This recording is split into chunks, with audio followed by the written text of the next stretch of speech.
For the love of God, stop asking if 2020 can get any worse. It's listening.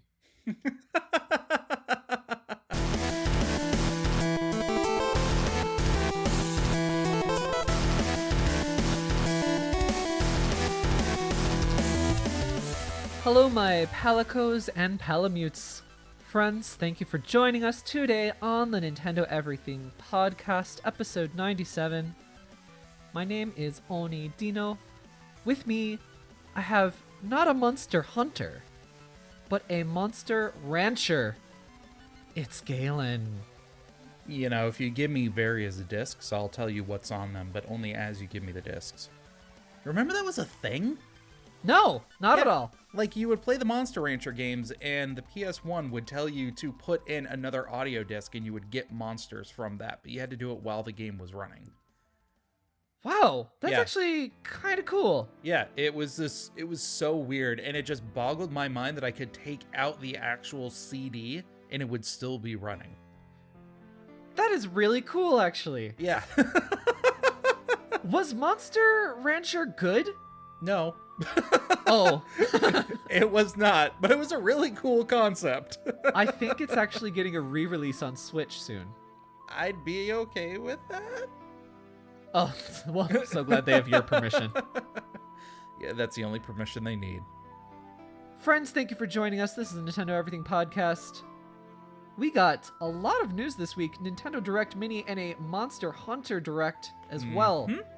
Everybody's eating good this week. Yeah. We're also going to talk about the PS5 a bit, just because there was some big old news on that. I think it's worth keeping in the loop on all of the all of the video game stuff in general. So Absolutely. We are primarily a Nintendo podcast, but we talk a bit about the other consoles because Galen and I play them. yeah, We play them all. No room for console wars here. Monster Rancher. Make love, not console wars. Mm-hmm.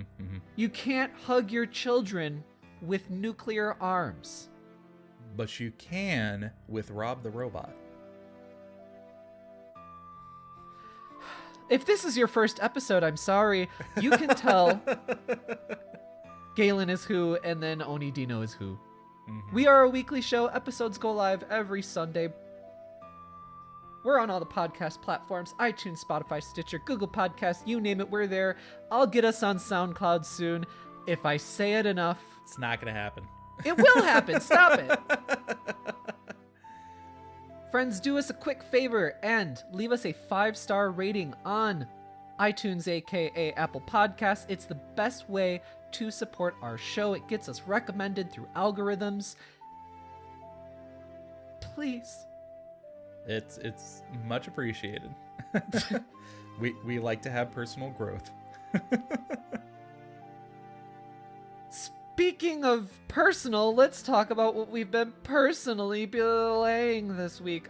This is a weird episode. I don't know. I don't have actual energy.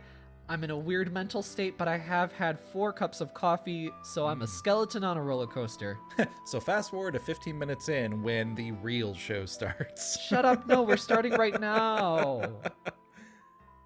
Oh, hi, Adventure Log. Oh, hi. Tell us about your game life. That was a good joke, Galen. You did it. Aw.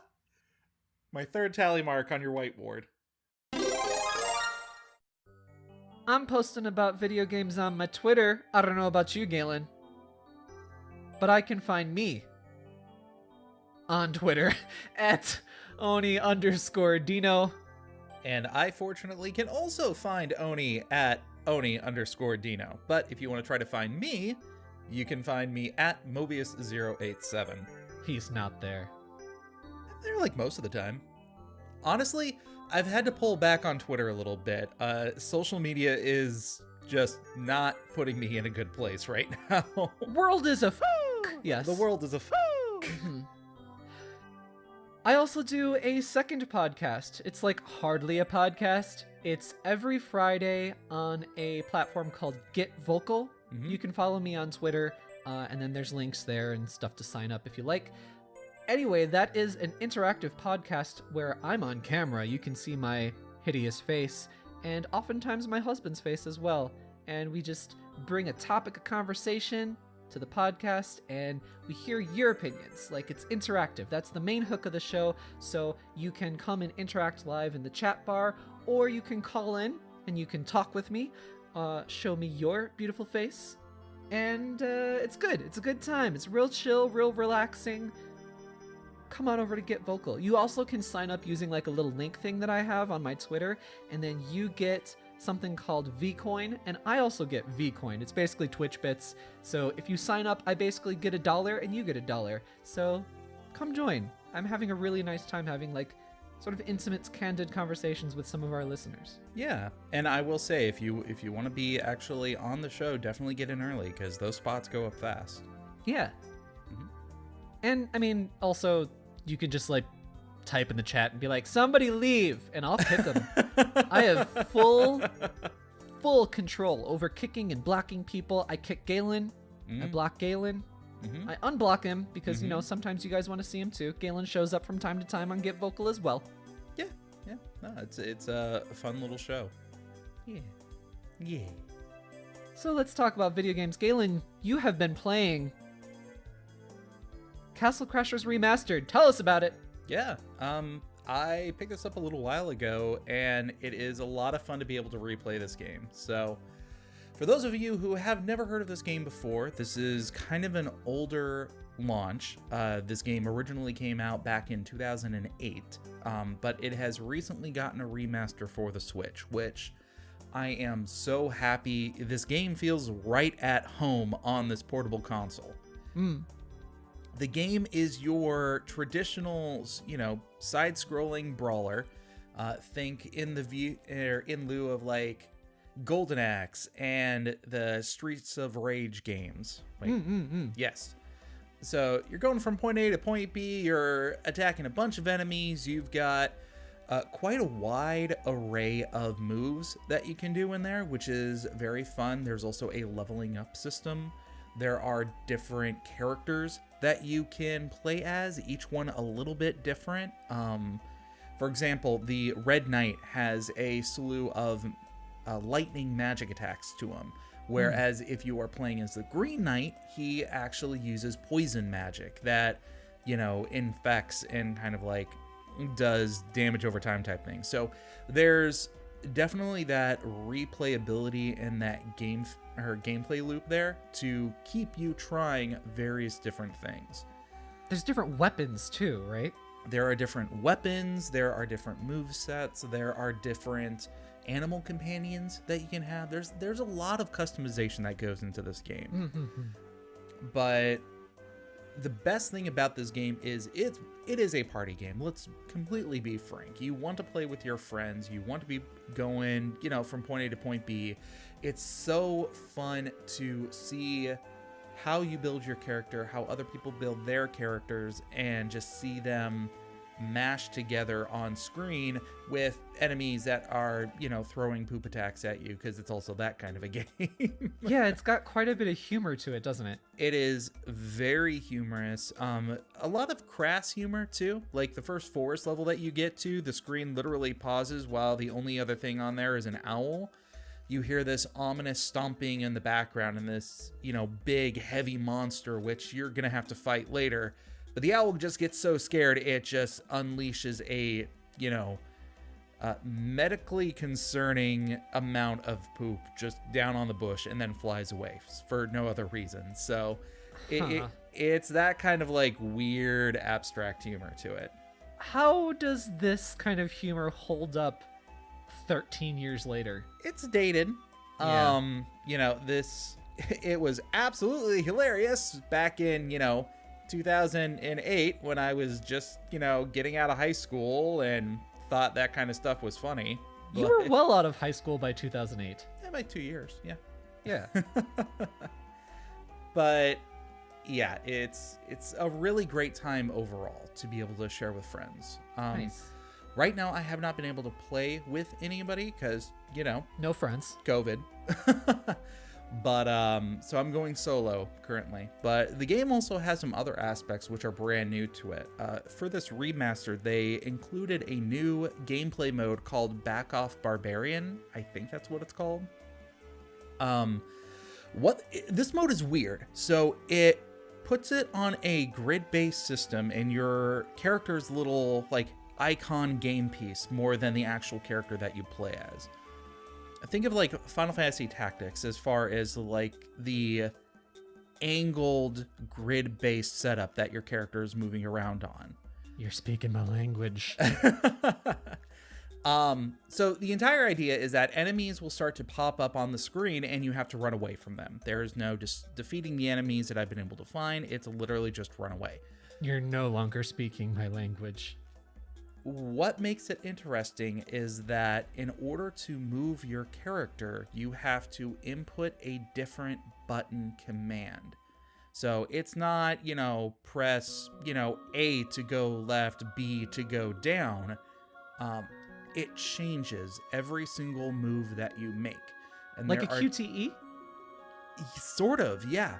So it's so strange, and on paper it sounds so weird, but when you're playing it and you're starting to recognize different patterns depending on the action that you want to go.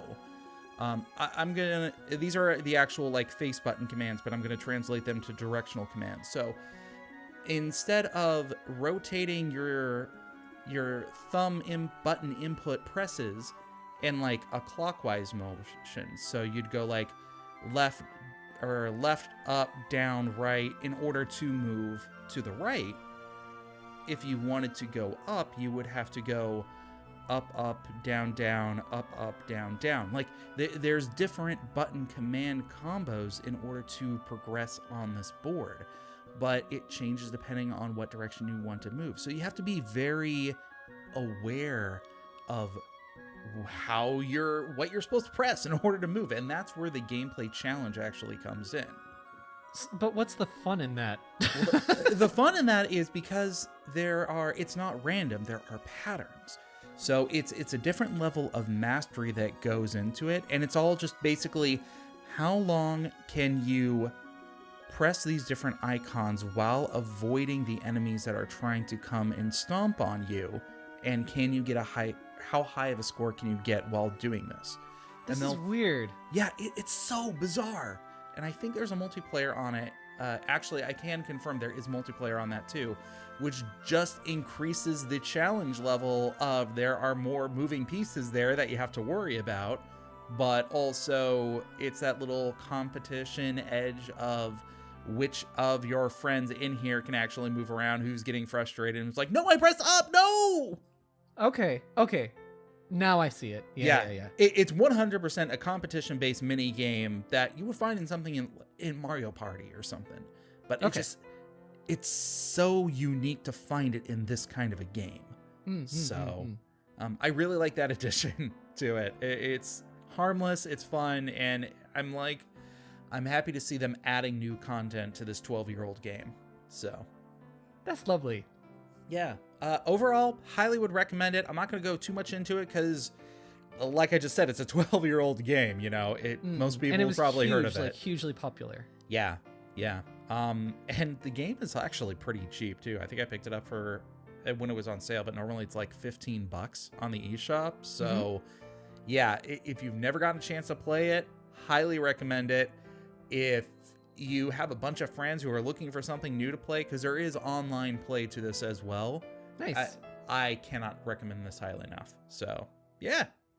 Lovely. Castle Crashers. Crash some castles.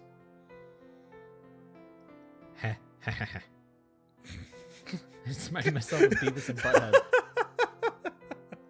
All right. Okie dokie. So, I wanted to bring up Manifold Garden again. This is a game I talked about last week. I actually don't have much to say about it other than I am just enamored with it. I super love it. More puzzles are a good thing. Yeah.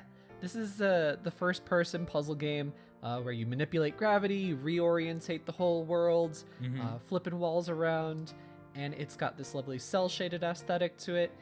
I went into depth on it last week, so I don't need to repeat myself here, but I've been playing a little bit more of it, and I have only grown more fond of it.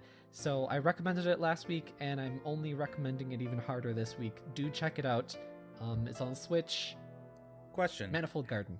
What's your question? Damn it. Have you experienced any more of a story in the game itself? Or has it really just been you're coming across different puzzles still?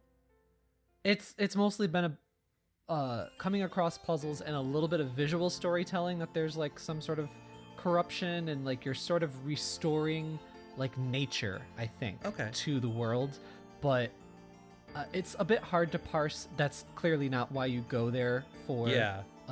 That's clearly not why you play the game, for the story. But there is a little bit of like a narrative. It isn't just like bland, you know? Yeah. Well, and I think that's worth mentioning because, you know, this is now week 2 that you've been playing about this game and talking about this game. And the fact that... Walking and talking. The fact that you often play games that are very story heavy, save for like Dynasty Warrior games, but are you kidding me? Every single time Lu Bu swings his spear, there is a sonnet in that spear. He carves lyrics into your spleen. Please go it's on. Like Hemingway writing. What is the general theme of Lu Bu's swings? Oh, it's tragedy. Tragedy, left and right, lost his family, became the greatest warrior ever, fought Achilles in the not Onimusha, nandakke. Orochi games.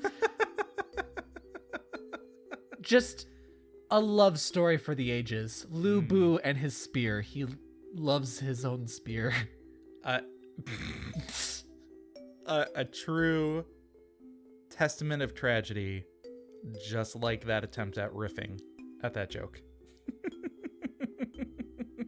Whose attempt? Yours or mine? Because this all sucks. Let's not pretend one of us is winning this battle, Galen. No, but I'm happy to see you get taken down with me. Well, there's your principles right there, everybody. It's Galen and his asshole. If I'm gonna suffer, we're all gonna suffer together. Yeah, what a jerk. But no, I'm really happy to see that the gameplay of this game seems to be the primary focus, and that is what is engaging you in this experience more than anything else. The puzzles are really good. They've done such a good job of thinking about them all and dialing them back, or dialing back your options. Because this is definitely a game where you can manipulate so much stuff that you would think, oh shit, like, where do I go? Like, organically, where is my next move? But they really do a great job of bottlenecking all those options for you, so that way you can figure out your puzzle. Yeah. So they've just done such a good job with it. Do you feel like there is a level of replayability within the levels that you're going through, just in a sense of, can I solve this a better way? Kind of depends on how you look at it. Like, you could, be doing it faster, but I think the organic nature of like figuring out how to solve it is really the enjoyable part, like the emotional, the journey. I don't know why I said the word emotional. The journey is what really gets you there, and I think that everything is emotional. Like, shut up. I'm not emotional. Never emotional. I don't know why you would say such a thing. Anyway, but I think that like everything is like abstract enough, like visually, that you would have fun replaying this game and figuring out the solutions again. Yeah. I think with the first time that I saw this and the first time you described it, I related it to sounding a lot like Portal, which is another very physics-heavy based puzzle game. But with Portal, you of course had the story that was going on in the background. There were these little elements and humor and characterizations to which honestly is off-putting for me. True, but it's worth mentioning that this is a different take on that puzzle genre for anybody else who might be interested in getting into it. This game is not obnoxious. It's not a Portal, it's its own thing, which I appreciate. I like that variety out there. So I'm happy that you're still having fun with this game. Absolutely. So do check it out, everybody. If you like puzzle games and just like real thinkers that you can just sit there, especially in handheld mode, it's great. Just kicking back on the couch and just like letting your brain kind of go and just like getting absorbed in what these puzzles have to offer. Yeah. So check it out. Manifold Garden on the Nintendo Switch. But that's not the only thing I've been playing this week. I actually haven't got much gaming in, but Super Mario 3D All-Stars came out this week. How are your emulators? Okay. Listen, there's a thing going on, and I genuinely don't know about it because I don't really care that much. But people are freaking out that these games are emulated. I genuinely would like to know why, people hear the word emulator and they think bad or something like that. I don't know enough, So I would, if any of our lovely listeners have strong feelings about this one way or another, please do let me know because I genuinely don't know why. I only mention it because I had a conversation with my wife about this earlier today, so I just wanted to see your take on it. I don't have a take. I don't think that it's emulator equal bad or something like that. And from what we can tell, because there's this one tweet thread, maybe I'll link it later, where this one person is going into the code of 3D All-Stars, specifically Mario 64, and they're mentioning several different things that the emulator is doing that is pretty impressive. So it's not, I don't know, I guess when people think emulator, they think like, well, that's on my computer, so therefore if I can just play it on my computer, then like what's the point of me buying it? I don't know where people's thought process is going with like Mario 64. I really don't know. Yeah, like and I don't want to be like the backlash to the backlash kind of person. I just genuinely don't see the upset. I think that it is such a small percentage of people, and I think it's in echo chambers, so I don't know. If you lovely listeners, because all of our lovely listeners have like solid ass heads on their shoulders, if you guys have thoughts about this, please do write in nintendoeverythingpod@gmail.com. Because I would love to hear your takes on it, because it's so hard when you hear shit on the internet like this, because you're like, who do I even believe? Like, who's even got a logical brain to them? Who is a space brain? I don't want to listen to a space brain. Yeah. I've been playing Mario 64, and it's nice. It's very nice. They have cleaned up some textures. Things are very clear and crisp. And I haven't played Mario 64 in a long time. I played just a tad bit of it several years ago over at a friend's house, and it's interesting. So I think that this game really holds up in a lot of ways. There's some ways that, certainly could receive some touches, like the camera. The camera could be a much more controllable right stick kind of camera. I would recommend. It's not? No. Oh. So you do control the camera with the right stick, but not in a free sense like you would think. Not like Mario Odyssey, not like Breath of the Wild or something.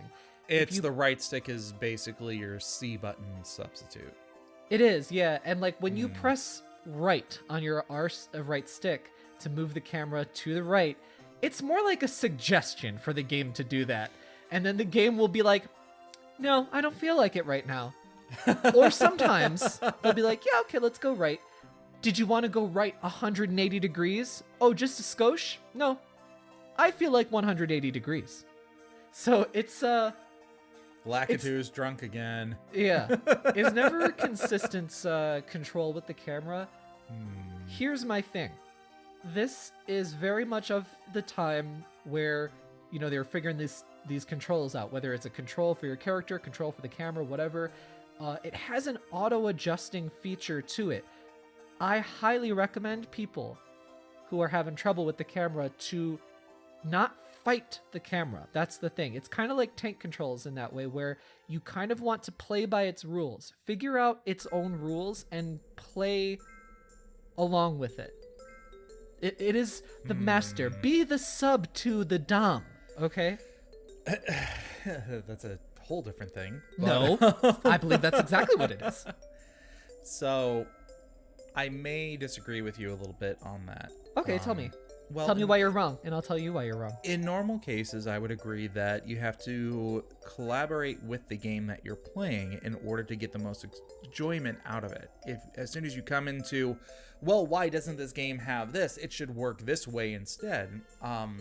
You're fighting against the game, and there are very few ways for you to be able to see things from the game's perspective. And that sounds very weird to say, but It does.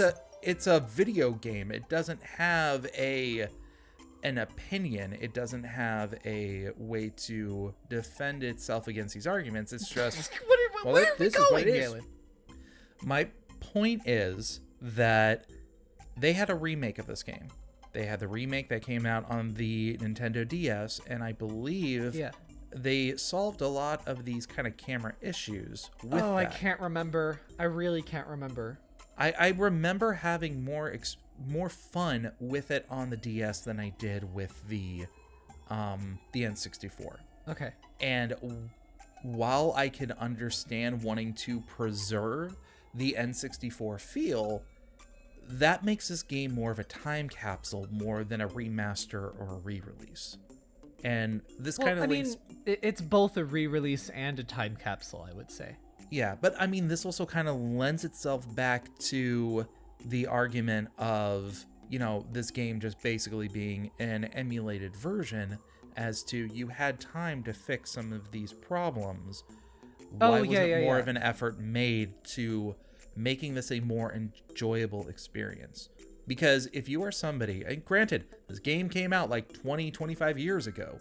So if you are somebody who is playing this game for the first time, you are not thinking to yourself, oh, wow, this is why this game was so iconic. This is, you know, really cool to see Mario as one of the first, you know, 3D you might be games looking at out it there. as more of a relic rather than... Exactly. Yeah. I agree with that, yeah.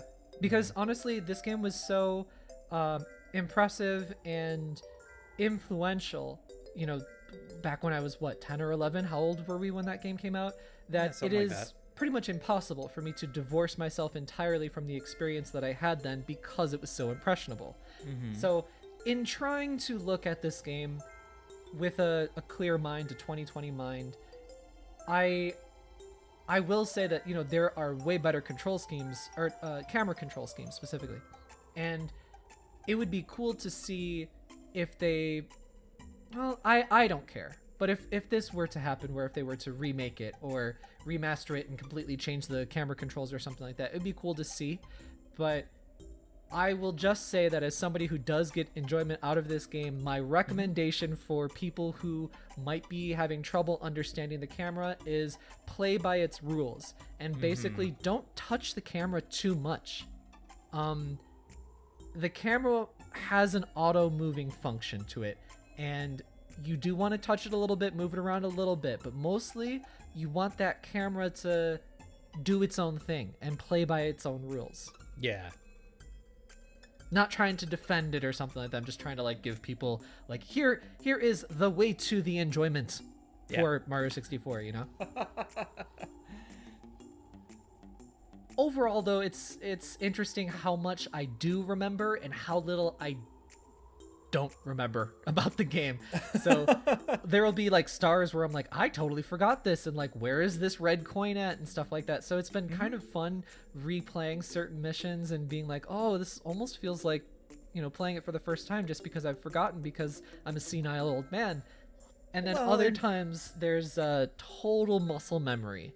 Yeah. Especially with the feel of Mario, where there's a certain feel to his controls. There's certain rigidness where it's okay, I know I want to jump over here, but it's gonna be a rigid jump if I jump from this specific angle, so instead I'll do a backflip because I have more control over where I'm gonna land with my backflip, or doing a side cartwheel flip thingy.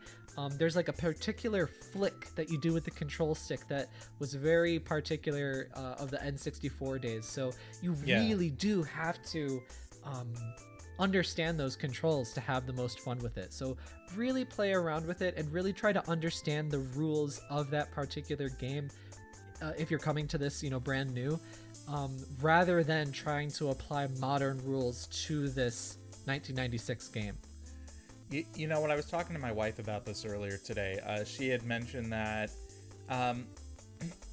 the re-release of this game, because they're not touching the graphics or anything like that on it, that they should have come out with some sort of physical like paraphernalia to come out with it. Like if they made a updated N64 controller that you can plug into your Switch when it's docked. And why would anybody want that? Sounds like a terrible idea.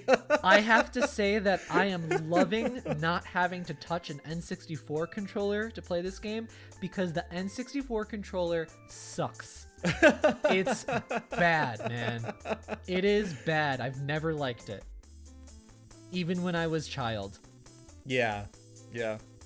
But I have to go back to just what you're saying before we move on here. They have retouched some of it. So, like, it is in HD, and they have retouched the, like, font and certain textures and stuff like that. They have made them much more clear. And that's what somebody on Twitter is, like, discovering as they're going through the code of the emulator. Yes, it's being emulated, but they've retouched certain things. So it is just like a re-release, but it's not like a very bare bones re-release. It's just on the lighter end of effort. Yeah. And I'm not trying to defend that. I'm just kind of saying what it is, Yeah, it's still fun to have Mario, so. It is, yeah, and honestly, I'm finding a little bit of enjoyment in old media right now. It's nice to play Mario 64. From right you? Now No! Shut up. But I'll have more thoughts, especially on Mario Sunshine. I'm going to have some detailed thoughts about that, because I never beat it, played it back then, hated it, honestly. Yeah, I'll be excited to talk about that too, so.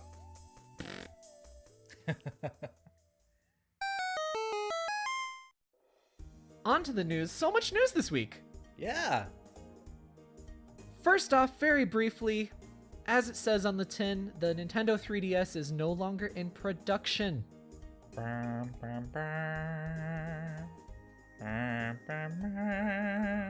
That's enough. I said it's enough. So get them while they're hot. Get yourself a second one. Push the Whopper button and get yourself a new Nintendo 3DS, I guess. I don't know. There's a Whopper button? There's always a Whopper button. The 3DS had a great run. It certainly did. That's all I'm going to say. And hearing this news, it inspired me to actually go on and look up some stats. And from Nintendo's Japanese financing site, they had last reported that the 3DS had sold a total of 75.87 million units, which is impressive. Definitely, yeah. It was a very successful console, and it had a really, really great library of games. Lots of great JRPGs on there. Oh, absolutely. Yeah. Makes perfect sense that this is no longer in production. The 3DS was definitely like a safety net for whatever the hell the Switch was gonna be, because they were like, we don't know, but the 3DS is still working, so we got to push that on. New 3DS, yeah. bah! You know. They actually had a couple of graphs on there that showed like its sales over the past like 4 years or whatnot, and as soon as 2017 like came around, it just like the 3DS just took a nosedive down, and you could really tell that people wanted the Switch. They were ready to send the 3DS off to pasture. Yeah. So. It's a nice little console. I'm actually thinking about getting a new 2DS, just because the production's out. Do it now. they're like what, $120, something like that. Like they're fairly cheap. I think they're cheaper than that for a new 2DS. Yeah. Huh. Well, anyway, I'm thinking about it just because my new 3DS that I have, I don't know, maybe I should just get a new battery. That's the cheaper option. Because my battery on my new 3DS sucks. Like it died. It just completely died. It's no longer a portable anymore, basically. Yeah, you can pick up a 2DS for like $80 at GameStop. No, a new 2DS. You idiots!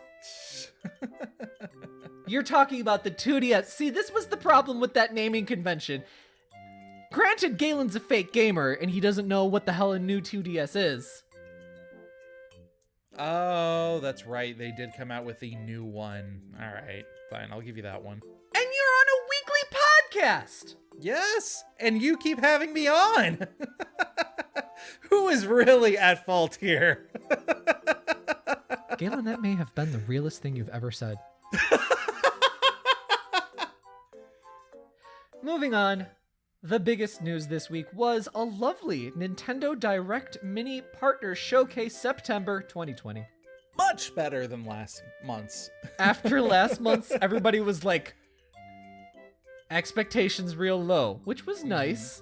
Yeah. I'm tired of people just being like, I don't know, I'm tired of the gamers, okay? Gamers plague this planet.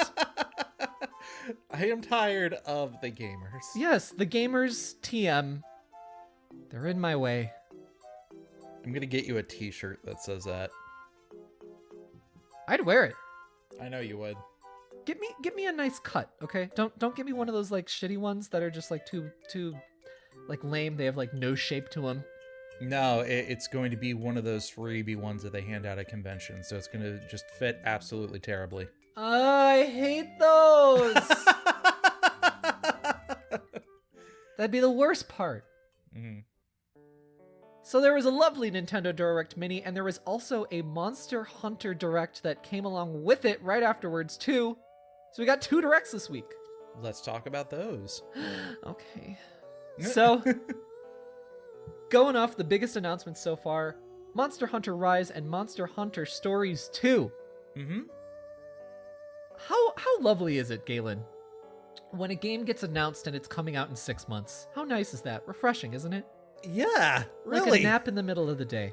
Like, do you remember when people were still talking about, like, the Final Fantasy VII remake and they had to wait, like, X amount of years for that to finally come out? That's another topic for another time. Mm-hmm. You know how raw my wounds are on Final Fantasy VII Remake, Galen. Those wounds will never heal. No, there they're will infected, never be a right and they're time. getting worse. Monster Hunter Rise, the newest full-fledged mainline entry in the Monster Hunter series. Yep. The big thing with this one is it's all about verticality. Mm-hmm. You have something called a wire bug. It's kind of like a whip that you use, or like a, what was that in Wind Waker? The little thing that you use to lasso onto shit. Grappling hook? I have Yeah, no idea. yeah, I think it was called that actually. Thank you. All right. Wow, Galen actually came through for once. It's like that, except it's magical. You use it to traverse your environments, and there's lots to explore, they say. Mm-hmm. It is also worth mentioning that you can use that wire bug in conjunction with some of your weapons. Like they showed the sword and shield, and then all of a sudden you're whipping the sword around overhead, and it looks super flashy and super cool. It looks really cool. Yeah. The combat looks even faster paced than Monster Hunter World. You can flip around in the air, stay in the air, do a whole bunch of attacks. You're basically Zero Suit Samus in the air 90% of the time. Uh-huh. I love it. I have not gotten like into Monster Hunter. I've played some of them. Haven't really gotten into them. I almost got into it with Monster Hunter World. Almost. Mm-hmm. But the two big things with this game, verticality and exploring, and the wire bug with your attacks, so cool. I think I'm actually in on Monster Hunter this time. Yeah, and I really enjoyed starting the series off with Monster Hunter World. Like that was the first time that I really kind of got into the series. I didn't know you played Monster Hunter World. I did. It was okay. It's a commitment. That's the scary thing about Monster Hunter. It is 100% a commitment, and it took me a little while to kind of get used to the combat system, because what I was expecting as a press button, do attack, and link that into other attacks, you have to be very direct with how you are inputting your commands. Yeah. Because if you mess up that timing, then you're just, whatever attack chain that you were kind of going for, it really drags out the combat. There definitely is a learning curve and a mastery of the combat system that you need to go through in order to fully realize where the enjoyment of this game is. So yeah. It's hard on the uptake, like when you first start off. It's definitely a learning curve. Exactly. A little bit about what you were saying about the setting, though, and that verticality and that exploration. There is very much a Japanese wilderness kind of like rawness to the way that the levels are being designed. I didn't get that at all. I really like that. It definitely is a very nice contrast compared to where you were at with the previous game. So, Monster Hunter of Tsushima. Yeah, kind of. A little bit. I'll get behind that. A skosh, some may say. You know what I also want to get behind is this is a friendly podcast. What are you doing? Having all of the animal companions with the new Palamute. Bestiality. Where are you going with that one? Galen, you know what you do? You get yourself a tape recorder. I thought that's what this podcast was. And yet it yields no rewards. Why do you not listen? Why do you not improve? Oni, you've known me for how long now? Do I ever learn my own lessons?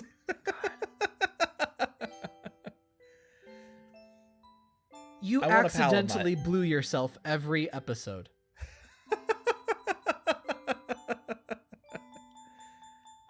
Yeah, so there's a new canine buddy. Way to take the wind out of the sails on that one, Galen.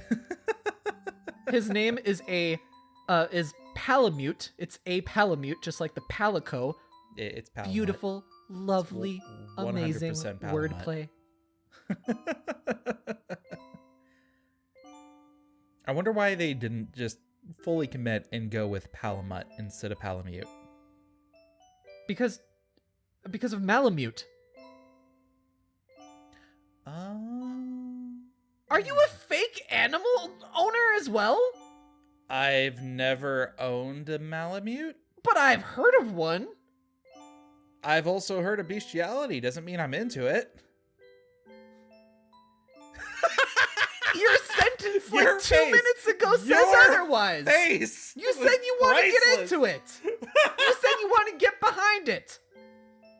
No, I wanted to get behind the idea of having more animal companions. Oh, okay. So we're talking about polyamorous bestiality? Now who's not listening to the other person, huh? Galen, why would I listen to you? Why wouldn't you? I am entertaining.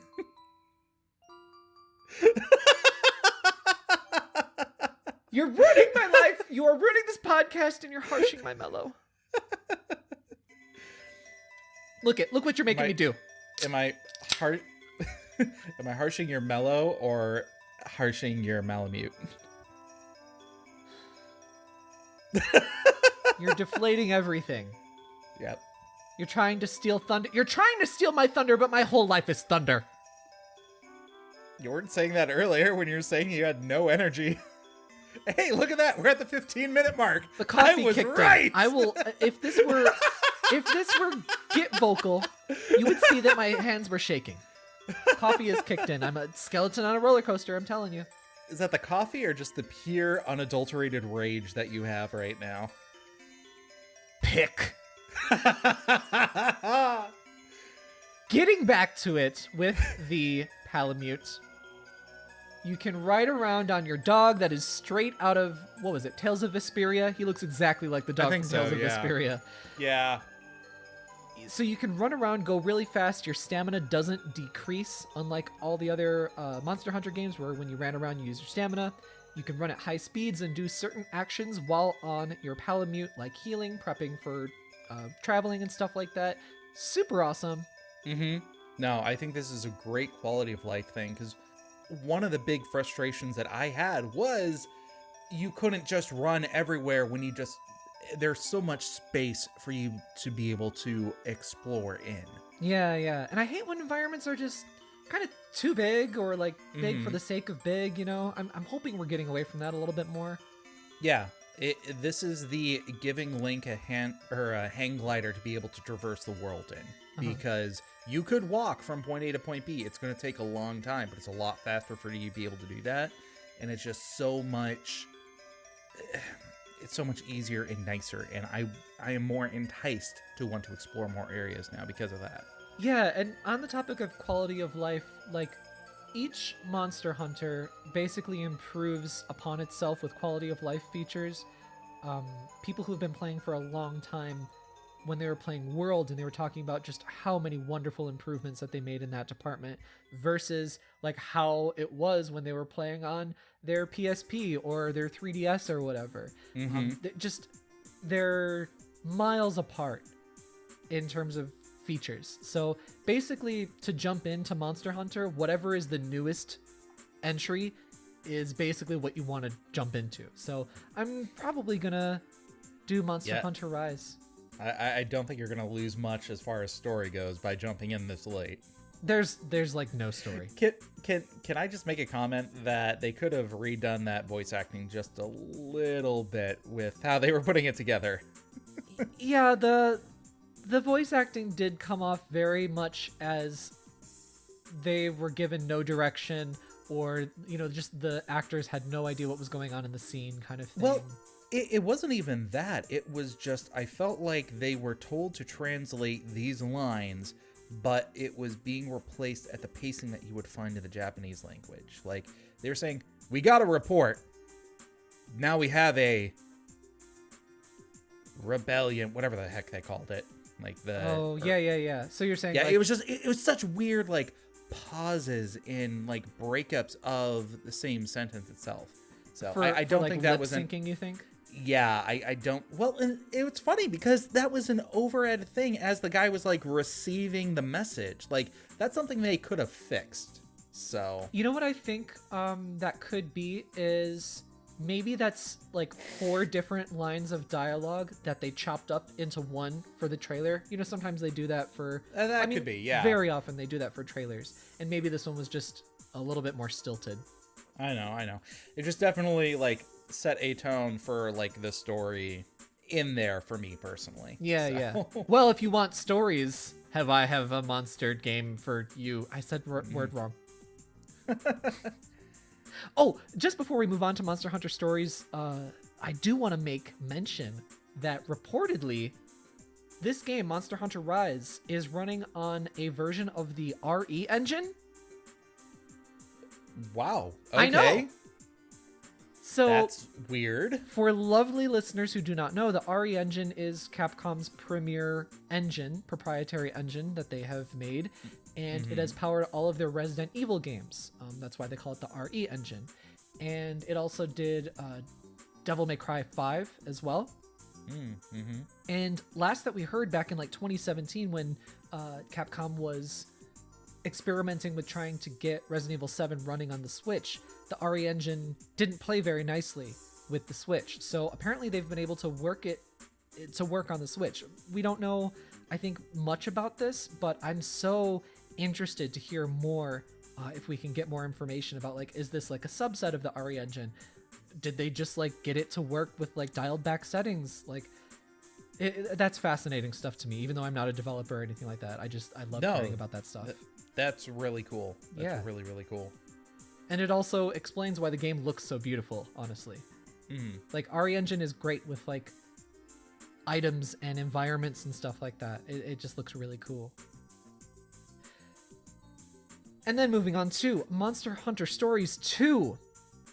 This was so awesome for me because I played the first one on 3DS and I really liked it. This is a game I'm pretty sure that sold like shit in every territory. I'm pretty sure it just died. And so I was like, well, that was that.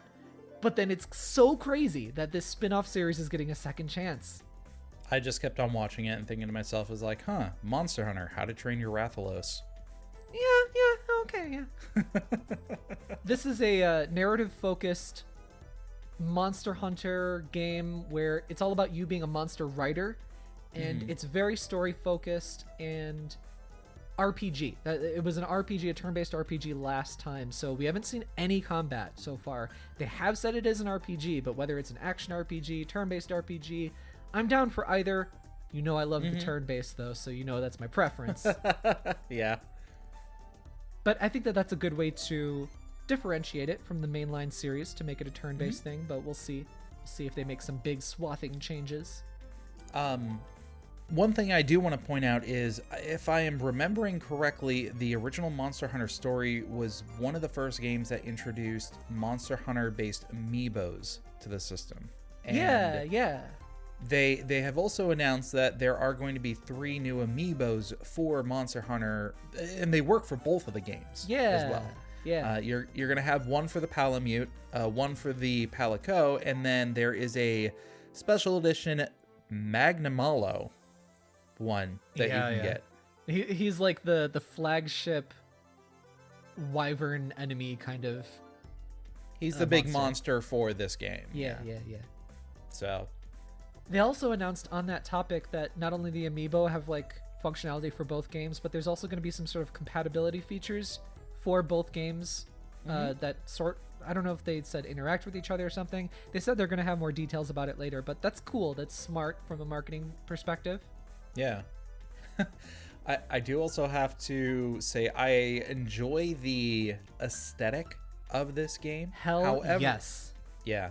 However, it's very brightly colored, and there's this like cell shading that's kind of going along with it that is very like, oh god, what is it? Arc System, Cyber System? Arc System does do cell shaded stuff.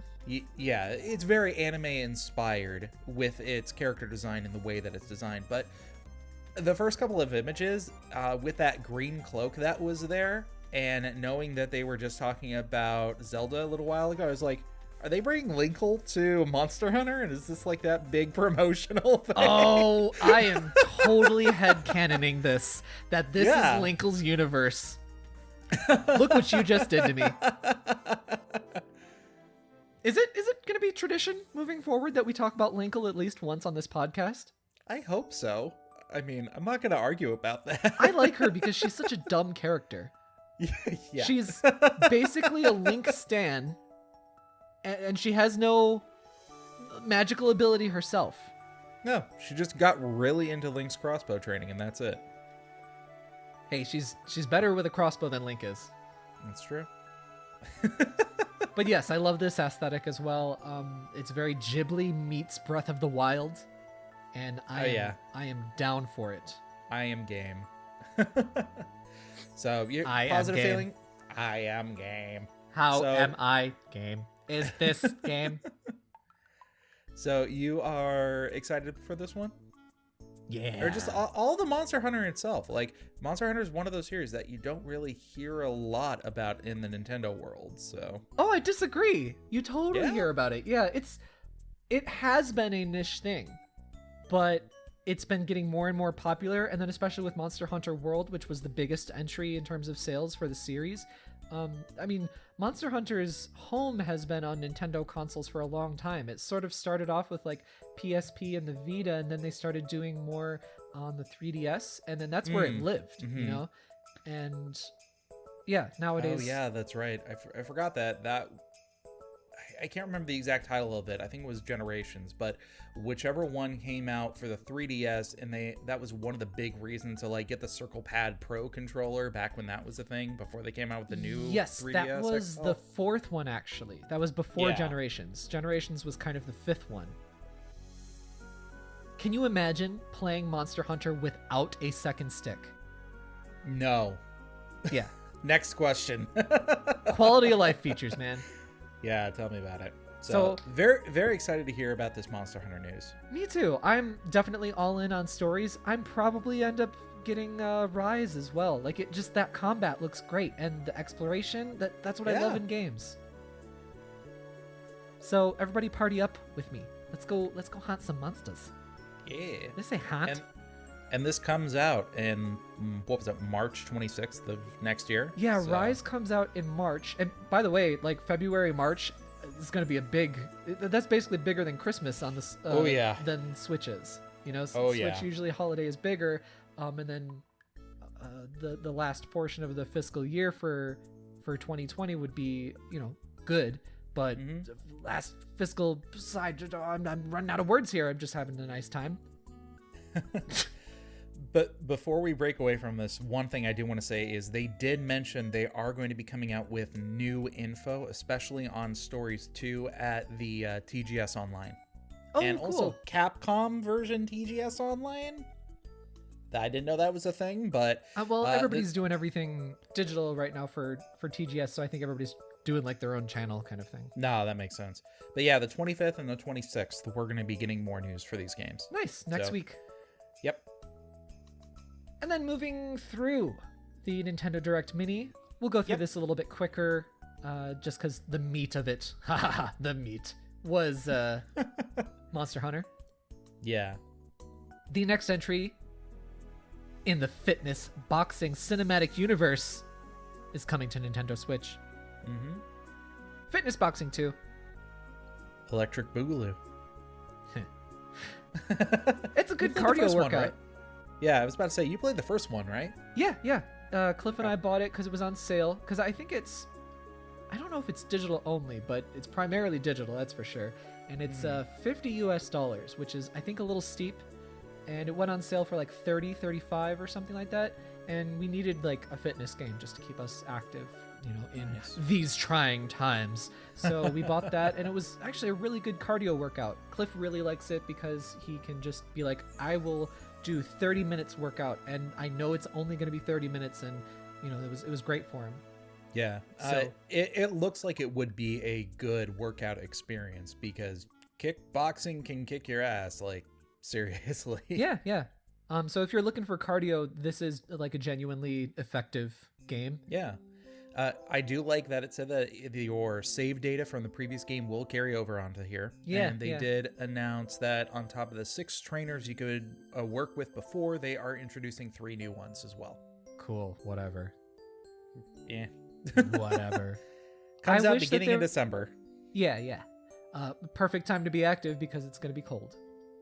Yes. Unless you live in the southern hemisphere. Then you're warm. Right? Why did I do that? I don't know. I wish that there was a discount for people who own the first one. That would be really great, but I don't see that happening. Yeah. Then, Disgaea 6, dude. Dude! I love Printies. I love Printies so much. I do too. The Printies games are coming out really soon on Switch. Like, I know, 2 I heard weeks from about now. that. Yeah. I remember I played the first one and was really enjoying it, and then my PSP broke. Why? Did you sit on it? No, it bricked itself. Oh, it bricked itself? You didn't Yeah. screw with it so much that you bricked it? It bricked itself? I can neither confirm nor deny anything that may lead to me pleading the fifth. So, Jesus Christ, your passive language. It's like saying, like, your computer broke. Why did your computer break? It had water spilled on it. Mm-hmm. Not I spilled water on it. Anyway. Pretty 6. Why don't you damn it, Disgaea 6. why don't you spill the details on what Disgaea is for people who don't know? Why don't you shut up? Because you play as a zombie boy, who is the main character. There's a little bit of like a new art style, or a bit of an evolution from the past art styles. Very, very Snack World looking and chibi-esque. Yeah, I can kind of see that. Yeah. So, Disgaea has like been slowly kind of going over to that aesthetic for the past couple of games. So, I think it's been like a slow burn on moving that aesthetic over. With that being said, Laharl's still in there because it's a Disgaea game, of course. Yeah, he'll be in there in course some he's there. form. Yeah. You're going to see every single character from every game because they, NAS always does that. Yeah. Max damage in the quadrillions. Yeah. So, my wife wanted me to have me ask you a question. There is not an easier way you could have said that sentence, that's for sure. No, not at all. Yeah, go on. they specifically said that you can now level up your characters up to level 100 million. Yeah. Oni, describe the lifestyle of the kind of person that would level up their character to 100 million. All right, easy. On your left is a bucket, not even a bowl, a bucket full of fancy crisps. And then on your right, Mountain Dew or Monster. It's all piss. It's all American piss. It's fine.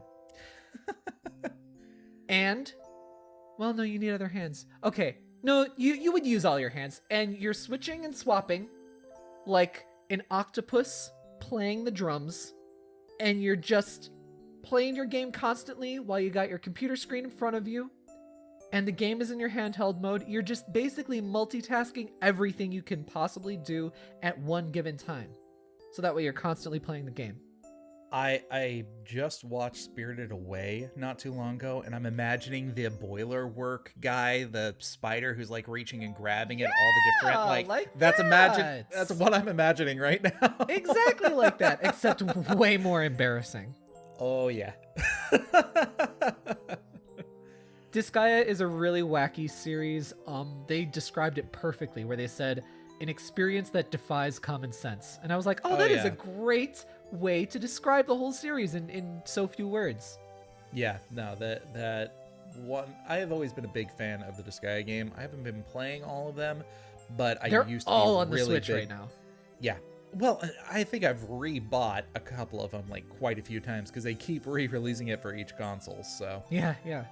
And they're mostly like disconnected from each other. Like there's a little bit of connection between each other, but you don't have to worry about like jumping in at number 6 and, I should start with number 1 or whatever like that. Like don't worry about any of that if you're like thinking about this game. It can be intimidating because of all the big numbers and everything like that, but it's totally optional. So do give this a look if you're thinking cameos for days. Yeah. And realistically, I had to kind of explain this. What the game usually does is it has the same sort of like progression that you would be giving to a regular RPG. They just add the multipliers in there. They multiply everything like 10 just to make the numbers look big, but the progression and the time spent is about the same. So, and typically I really hate that in RPGs, but this game it goes to the absurd. Absolutely. Like in every facet, whether it's the visuals, whether it's the story, the comedy, what's actually happening, like everything is just like cartoony and wacky and just excessive. So it fits the aesthetic really well. Yeah. It does the over-the-top anime thing of one swing can destroy the world. And just like every character has that ability. And if everyone has that, then like, where is your common ground for anything you want to do? Yeah. No, it's a lot of fun. And then next up, they showed a little bit more of Empire of Sin, which is apparently like a 1920s gangsta Chicago style turn-based strategy RPG. This got me a lot more interested than where I was at when they first announced it a couple of months ago. Same. I just saw it before. I was like, okay, cool. Yeah, diversity for the Switch library, but I'm actually leaning toward a purchase. No, seriously. Like there was a lot of elements to this when they were talking about like that faction manipulation. It gave me like memories of like pitting people against each other, similar to like the Lord of the Rings Shadow of Mordor games. Yeah, where you've got your own thing, but you're gonna have these enemies fight each other because it makes your job that much easier.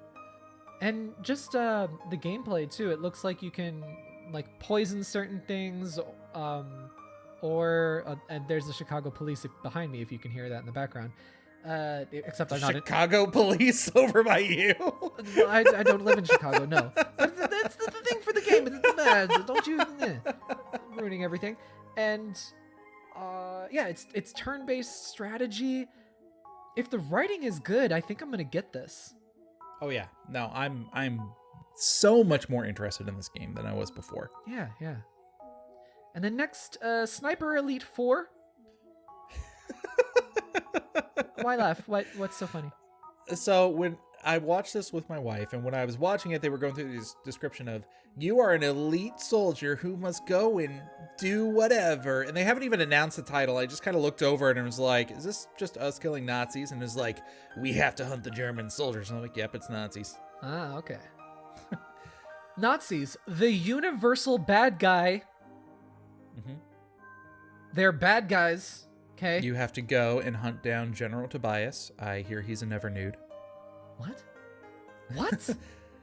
It was a joke that my wife made, but you actually have, it's like, he talked about his mission was to kill a General Tobias Schmidt, and okay. Tobias from Arrested Development. I'll be honest, I stopped listening when this game was announced. Yeah, same here. Cliff I was very surprised.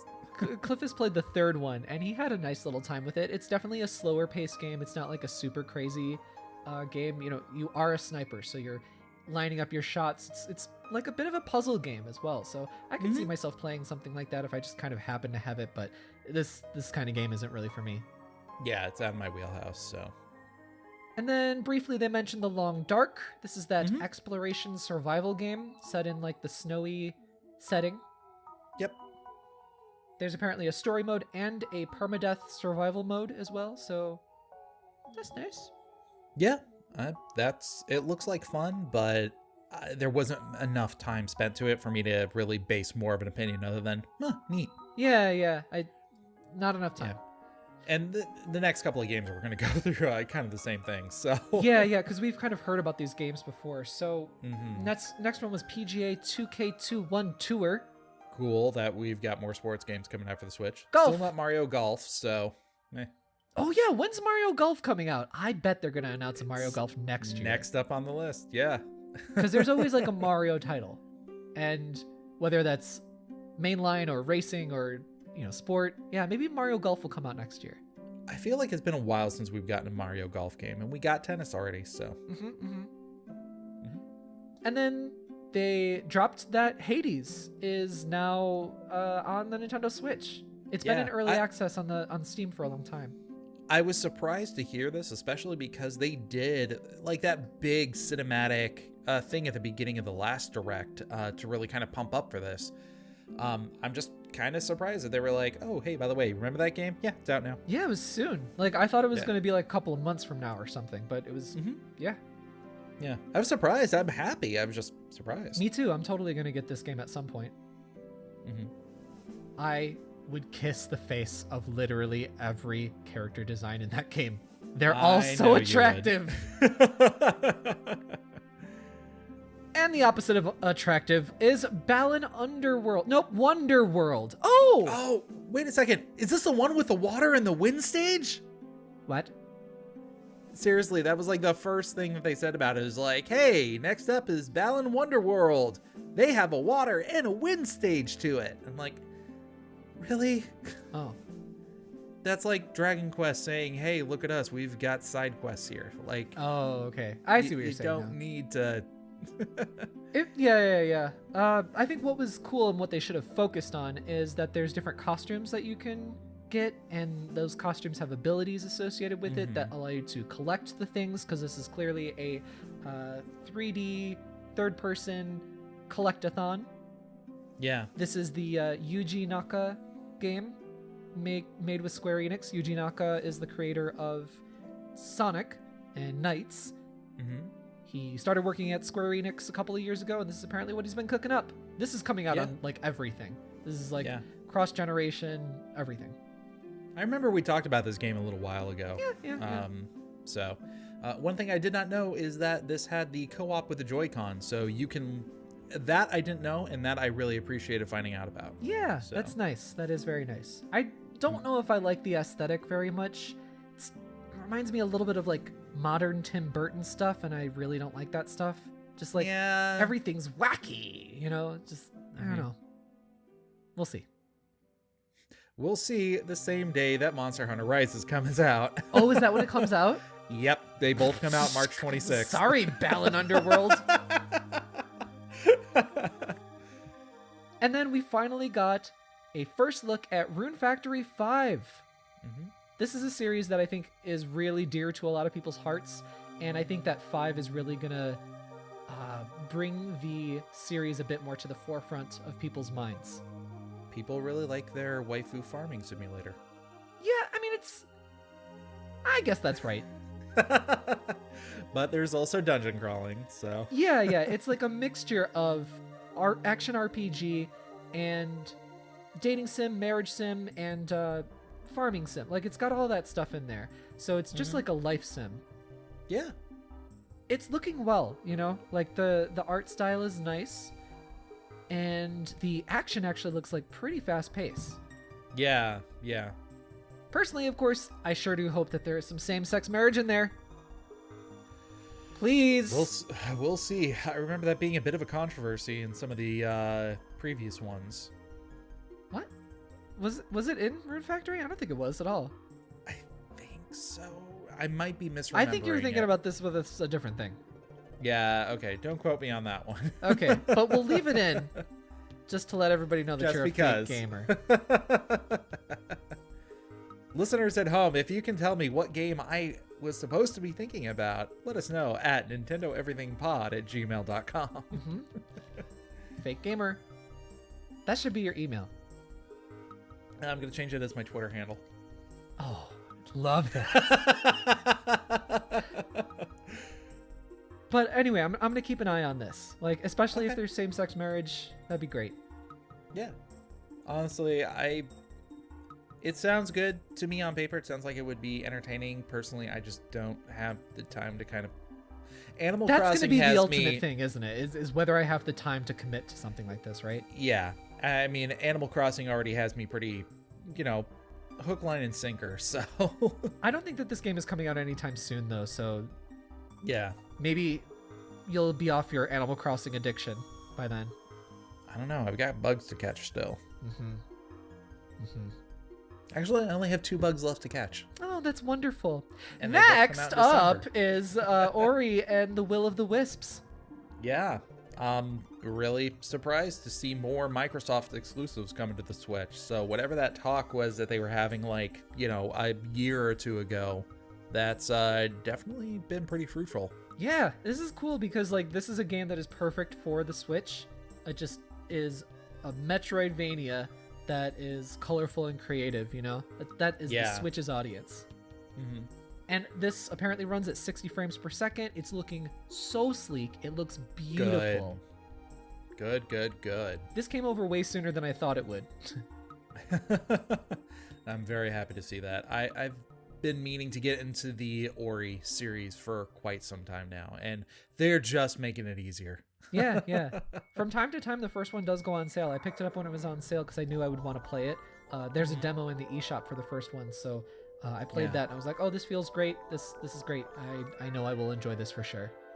It looks better than Gleamlight. That was such a sad one. The last point I want to bring up is something I sort of talked about on Get Vocal, but there was a lot of exclusives in this presentation. I don't really feel great about that. Just personally, I'm enjoying the exclusives and stuff like that, but I'm always like, why does a game need to be exclusive if it doesn't have to be? I want all of the systems to have all of the games they could possibly have, because we as consumers, as gamers, we profit from that. If a game sells more and there's more eyes on a series and whatever, it just helps all of us out. So I don't really know why, Monster Hunter Rise is a exclusive, or Stories, or even, which one was it? Was it, Disgaea 6? That was an exclusive as well. And, a lot of people want to be like, oh, this game is an exclusive, and so it's on my console. I have it, and me, and, I don't like exclusives going over to the PlayStation or whatever. People were upset when, Octopath Traveler went to PC. And I'm like, why? Cool, I can't really blame Nintendo too much, because it's going to be a little while until they come out with a new console that can compete with the PS5 and the Xbox Series X. So I feel like they kind of need to increase their IP loadout with these smaller titles. Well, sure. I mean, like, from a business perspective, I understand why the business would want to do this, but I just mean, like, from the perspective of us as consumers. I'm always Absolutely. It's not that I don't understand why these exclusives exist. I'm just talking about for. I should have framed my question better. I just mean for us, because it is so easy, and I think a lot of people get surprised when they listen to our podcast and they just want us to be like Nintendo shills and, you know, just protecting the brand and all that nonsense. And we don't do that here. So, like, I think that they get a little turned off because every once in a while we get like a negative comment about like whatever thing because we were critical of Daddy Nintendo. I think it's better to be critical. Yeah, absolutely. We want Daddy to do better. We don't want Daddy to. Oh wow, this is getting really dark. Stop I'm gonna saying pull back Daddy. on this. You're the one who started. Sorry, I brought it up. Moving on. Let's talk a little bit about the PlayStation 5, shall we? Yeah. Just a bit. So there was another PS5 showcase. It was mostly just like games that we had already seen from the showcase that they debuted 2-3 months earlier, and it was there was a lot of repeated information here. Yeah. So it was just kind of like another hype trailer for people to pre-order the PS5 because they Microsoft now they can. Microsoft finally showed off their price. So then PS5 showed them theirs. I don't know why I referred to the PS5 as Galen. Maybe it's because it sucks. No, I'm kidding. I don't know. They do call me Sobius. What? Yeah. Well, instead of Sony Dino, it's, Sobius. Oh, that's right. Sony Dino time!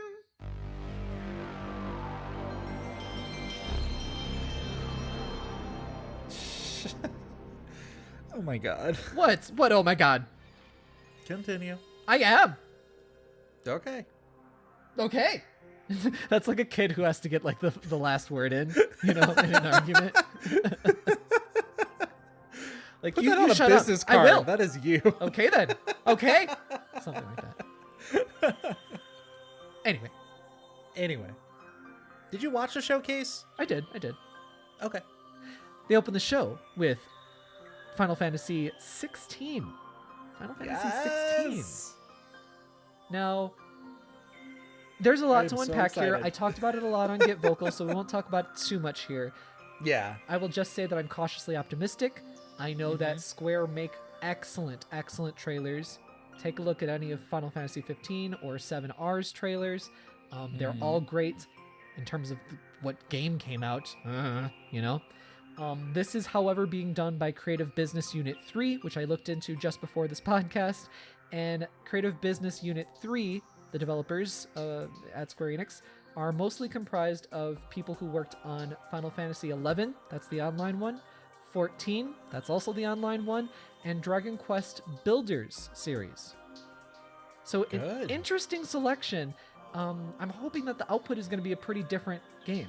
The chief planner of Dragon Quest X and director and producer of Final Fantasy 14 is also the director for this game. Oh, wait, is he director or producer? I can't remember. The lead whatever on 16. His name is Yoshi P. I'm going to call him Pink Yoshi. There you go. So overall, this is looking good, I think. Galen, what are your thoughts? I have not been as excited for a Final Fantasy game in a while as I have from this trailer. I am all about that high fantasy lifestyle. Give me more of that. Give me more political intrigue between kingdoms, and give me more fantasy monsters to be able to fight. Like, the past couple of years, I have set most of my tabletop D&D games in a high fantasy-esque style. And I'm all over that. Like, 13 couldn't get me because it was way too, I don't even want to call it cyberpunk, but it was kind of that. I don't know. It was just like that futuristic Nomura look. Yeah, it's just, pull back from that, give me a little bit of variety here, and I'm really excited for this game. seems like Nomura is not assigned to this project, which is great. Let him work on 7. You can tell that because there was a lack of belts. Yeah. However, gotta mention this character design. Your main guy, whatever his stupid name is, really, really appreciate those tight leather pants that he's wearing. Of course you do. I do. Yeah.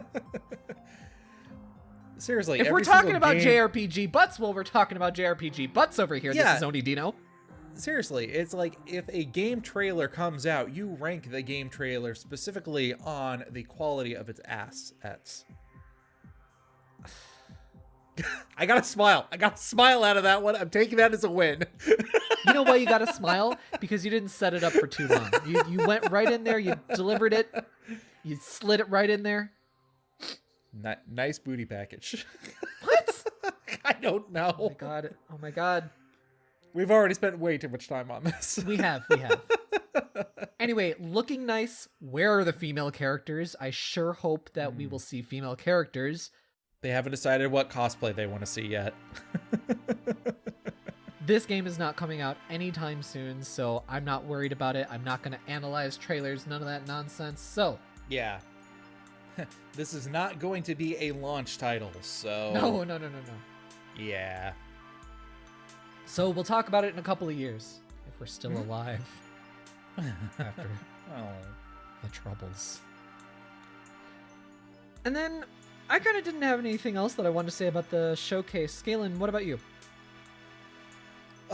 Honestly, like, there were some fun games. I liked that we got to see a little bit of the Miles Morales Spider-Man and how that gameplay is going to both be similar and different to the previous Spider-Man game. I 100%ed that one, so I will probably be getting into this when it comes out. There were so many particle effects. It was so visually confusing for my elderly eyes. I was like, no, I don't want the new generations just to be so much more visual bullshit.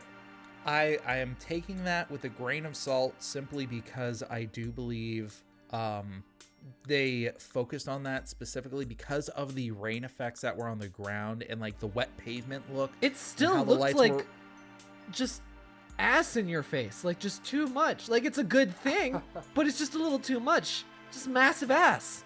I think this was just showcasing how pretty it could potentially look, but not be reflective as to what the overall gameplay will be. Oh, you think we're gonna have another puddle gate? What are we gonna have? Spark gate?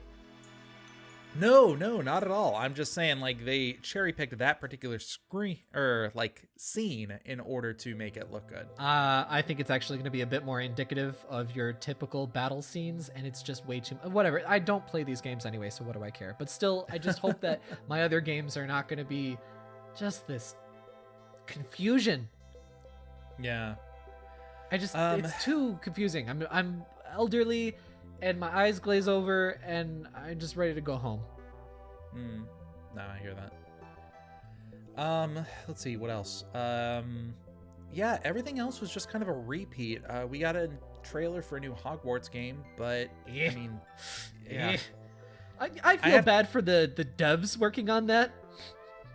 Can you imagine, like, while they're working on this, the game hasn't been announced yet, and J.K. Rowling's going on her tirade against trans women on Twitter. Can you imagine being a dev, just a guy like you or me, making, just a livable wage, and being like, what are you doing to me? Stop tweeting. Seriously, like, and it sucks because, like, I could see some elements of genuine fun, and I got like Fable vibes from like the way that the game looked and felt. Regardless, if take it out of the Hogwarts area in that universe, if this was just a magic wizard learning simulator, I'd be interested in it. Yeah, I think a lot of people would. No, yeah, so it's sad. Is all I'm saying. Yeah. Only other one that I really wanted to call out was I learned a little bit more on Deathloop. This is the Bethesda game where it's all about you're trying to kill 8 people on an island, but there's somebody who's hunting you, and every time you die, you reset. Yeah. Yeah, this game looked obnoxious for me. Actually, it looks really interesting, but specifically from this trailer. Like, understanding the concept of what you do in the background can change the location of where these people actually show up. It's not just... It invites a level of freedom and creativity as to how you want to stage and plan out these missions, if you will. Mm-hmm. Sounds like a lot of promises to me, though. You know what I mean? Like the next gen promises. It's also Bethesda, so... And Bethesda promises, yeah. But I'm more interested than what I was beforehand, because they actually showed more of the gameplay loop of it. So, it looks like Dishonored, but in the form of an 80s spy movie. I'm happy for you. I will say that I was not interested in this game, and when I saw this trailer, I was even less interested in it. It just was very obnoxious for me. Both visually and writing. I was just like, oh god. I don't know. It's interesting that we had different opinions of that. It is interesting that we have different opinions. Gamers can be both. That. Yeah. Well, Galen, do you think you're going to get one at launch? I can guarantee you I will not be getting one at launch because I don't want to. What? So here's the thing. I am interested in this console. And it's also worth mentioning that with this overall thing, they did finally announce the prices. Yeah. You've got the digital version, which is $400, and the physical disc read media version for $500, mm-hmm. which is interesting because from what I understand, this is also a 4K Ultra HD Blu-ray player, which those units alone usually go from about $200 to $400. So...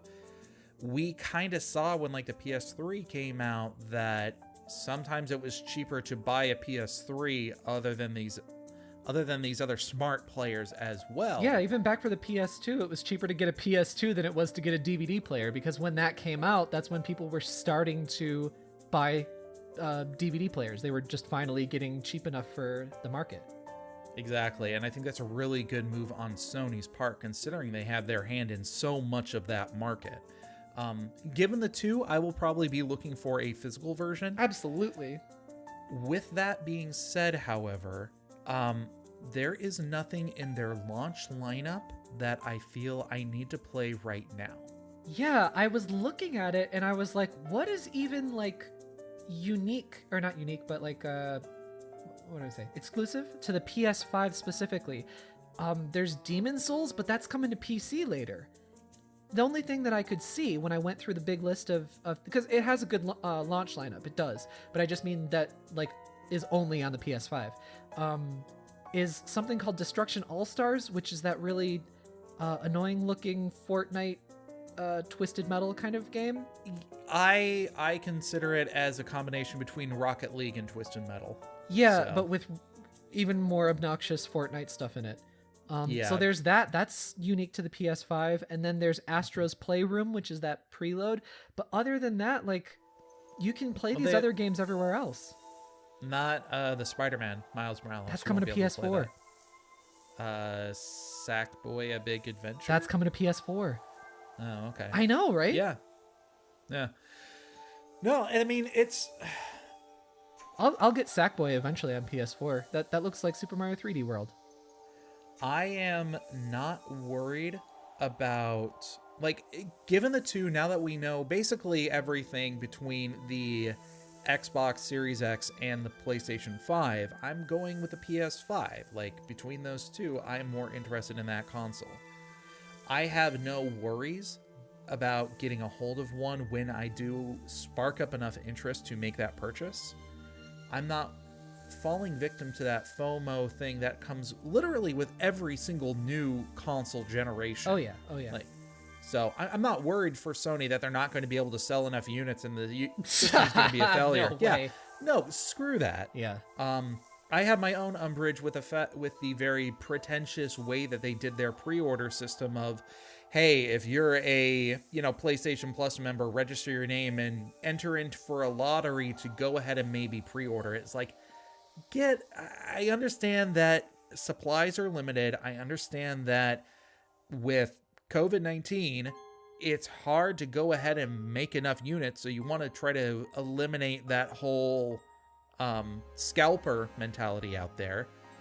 They just fed into scalpers is really what it is. Yeah, I don't know. It seems very pretentious as an overall thing. Yeah.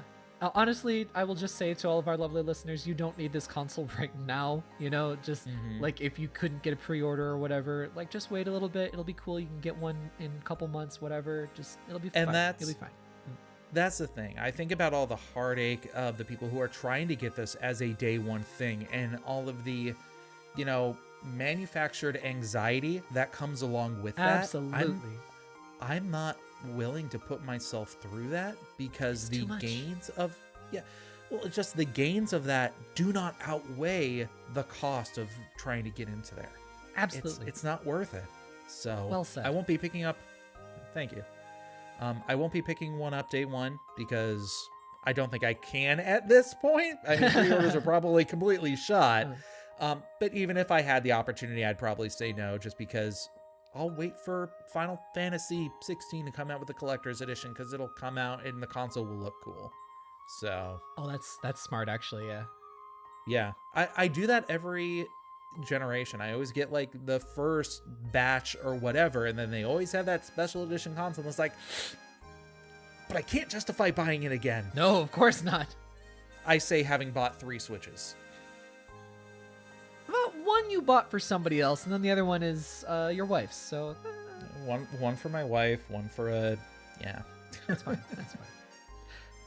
I'm actually leaning more towards the Xbox in terms of like what it offers, but that's kind of surprising. Yeah, I think Game Pass is great, and I think it's such a good offer, But I know that ultimately, in the long run, by the end of this, PS5 generation, PS5 is gonna have the embarrassing weirdo Japanese games that I crave so deeply, and Xbox may not have that. So I'll have to probably go with the PS5. However, not getting one anytime soon. We'll talk about this in a year, basically. I really want to ask you this, and this may be going off on a tangent, but yes, have you heard? I'm gay. Congratulations. I'm proud of you. Thank you. Me too. Have you heard of Xbox All Access, and do you have any opinions on it? Okay, sort of. All right. Sort of, because honestly, there's too much confusing stuff out there that I genuinely don't know what is what anymore. We talked about this a bit on Get Vocal, so why don't you come on over there and get vocal, everybody? I tried to. All the spots were taken. I'm talking about everybody, not about you. I don't want you. No one wants you. Man.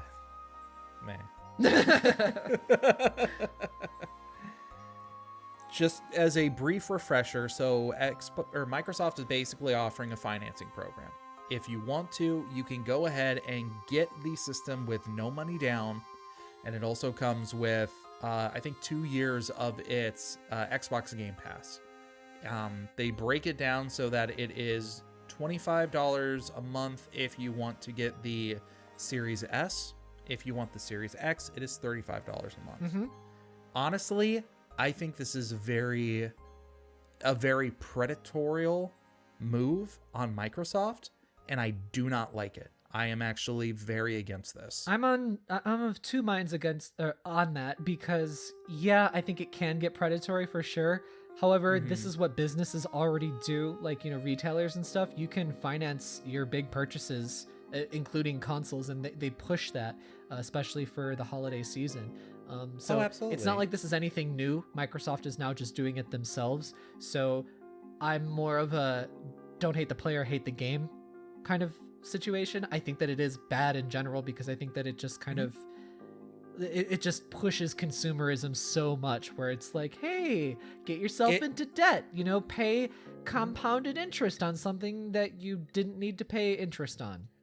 Well, and it's not even that. I'm thinking of the target audience for most of the consoles nowadays. Like Microsoft, if they are smart, they are going to be aiming this primarily towards gamers who are just getting out of high school, in college, who are just now starting to build up their own credit, but they don't know where those limits are. Oh, yeah, but I mean, like, dude, do you remember when getting out of university or college or whatever, like even after when you got out of high school, just living in America, the flood of credit card applications that would come to you daily. You would Oh, get absolutely. multiple daily in the mail because like our credit card debt system in the United States is so It's up. disgusting. And I also come from a long history of selling cell phones. Like when smartphones were first becoming a thing, I was there selling iPhones to people during the first like 6 years that was really popular. How embarrassing. And see, pay the bills. But seeing the evolution of technology and how it became stagnant by this idea that you are buying something and going to be paying it for the next 2 years. Once that's paid off, what do you do after that? Companies are going to be more enticed and more incentivized to come out with something new to be able to put that money towards. Gotta get in the debt loop. Exactly. I do not want to see video games go down that route. It's bad enough as it is, but if I'm having a new console now come out every 3 years because Microsoft needs a new monthly payment and a new check in the mail, screw that. Yeah, I completely understand your frustrations with it. I agree, totally agree. I will just kind of bring up the caveat of this was always actually available to consumers, just they would be financing through Best Buy or Walmart or whatever it is. It's just now they're doing it directly through Microsoft. And I acknowledge that, but that changes the issue. We sound like we're in a trial right now. And I acknowledge that. And that thought will be taken into consideration. But bird law, you know, we all want to get home to our hot plates. That's true. Right. I just want to say that I feel like it's different when it is the company itself who is taking the initiative and taking ownership of that bad practice. Right. And, you know, filibuster, so. Galen actually deflated. I did. Yeah.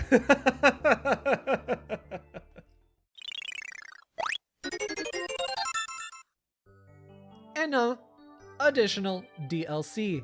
I have nothing. Galen, you have a lot though. Why don't you pick up the slack? I have 3 whole videos to recommend this week. Oh, great. Honestly, they're all about the same thing. This is something that we never got a chance to talk about because the week that this was really big news, we didn't have an episode. So, for those of you who don't know, there is currently a lawsuit that is going on between Epic, the owners of Fortnite, and Apple and Google. And this is primarily in regards to being able to accept currency and microtransactions on the system, either through the game or having to pass through the iStore or the Apple Store or the Google Play Store. Epic went ahead and pushed an update forward to allow the users to bypass the system at a discount, incentivizing them for them to use this bypass, which went up against the terms and conditions that both Apple and Google have. Now, they went ahead and canceled the app as a whole until they said, hey, basically take this out or we can't serve your stuff. And in response, Epic went ahead and produced an anti-monopoly lawsuit along with a trailer, cinematic trailer parodying Apple's own 1984 commercial from, 1984.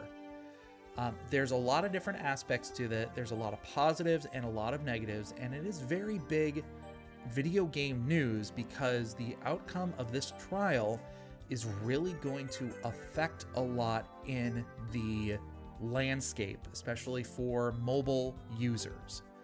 So, the 3 videos I'm going to recommend, one is Apple's Reckoning Has Come from Linus Tech Tips.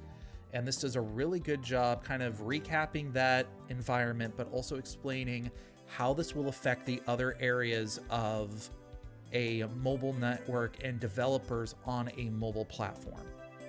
The second video is The Secret Fortnite Agenda No One Is Talking About by Game Theory. You can tell by the clickbaity title.